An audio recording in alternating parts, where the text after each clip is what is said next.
قرآن کریم کې الله فرمایي ولا تسرفوا، اسراف مکوي، بے ځایه خرچ مکوي.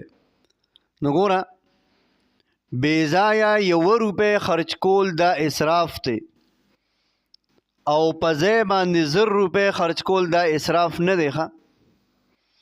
فقیر مسکین لري 10,000 ورکړي دا اسراف نه دی.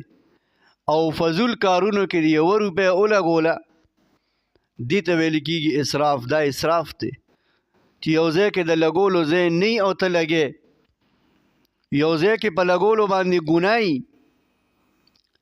نو اسراف او تبذیر ویل کېږي دی ته.